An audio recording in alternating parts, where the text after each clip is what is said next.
My mother wanted to throw me away when she found out I was born with Down syndrome, so I was raised by my grandparents. Years later, when I overcame my disability, she came back to ask for support. My mother got pregnant when she was a teen. She was a very hyperactive addict, and was impossible to control for my grandparents, especially considering their own problems. My grandma was in a wheelchair and my grandpa worked at a factory for 70 hours a week. As soon as I was born, my mother wanted to give me away to what she called a freak's home. My grandma refused, so my mother went as far as to call the police and claim my grandma was kidnapping me. Thankfully, when the cops arrived, my mother slipped up and told them she wanted to throw me away, and so they didn't snatch me from my grandma. When everything else failed, my mother said, "It's either me or him." So even though my grandparents begged her not to, she left the house and disappeared. Growing up with my grandparents was challenging. Although I considered them my real parents, I threw so many tantrums. I would refuse to eat food if the salt was a little too much, throw my diaper around like a towel, and turn the volume on the TV to max out of nowhere. My grandmother couldn't chase me around since she was in a wheelchair, but she still did her best to raise me. Thankfully, my grandpa was able to get a better job when I turned 5, and they never gave up on me. They sent me to a special school where I was able to learn how to live with my condition. My grades were still terrible and I graduated high school with the minimum marks possible. Regardless, I was happy because my grandparents loved me so much and it was the best living with them. They did tell me about my mother when I turned 16, and at first I wanted to find her because I was so angry. But then I calmed down and realized that she was never a part of my life, so I kept calling my grandma as my mom. Anyway,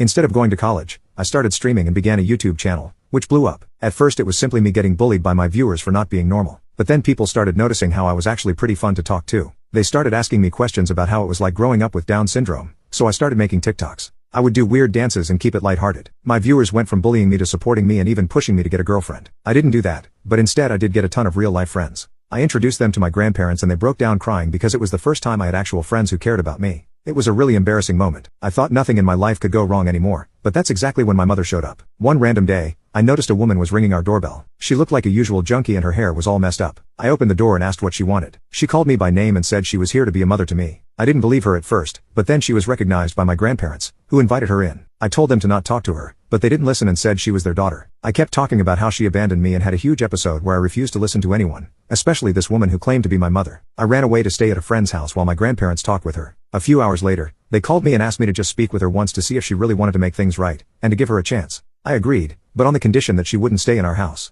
Not even 10 minutes into our conversation, my mother mentioned watching my YouTube channel and how proud she was of my success. Then she wasted no time in asking for money. She said she had some credit card debt and needed some additional funds for activities. She said, "Of course you'll support your mommy, right? I did so much for you and brought you into this world." I asked what she meant by doing so much for me. She went on a narcissistic rant about not being able to drink alcohol or smoke while she was pregnant with me, and blamed me for getting dumped by her boyfriend. I realized then that this woman felt absolutely zero remorse, and left while calling her insufferable. When I got home, I convinced my grandparents to move into a new house with the money I was making. I did this because my mother knew our current address and kept showing up with demands. On the last day, she saw that the house was empty and I was waiting in an Uber outside to say goodbye. Before she could lash out, I threw a single penny at her and said, "Here's some money to help out with the activities."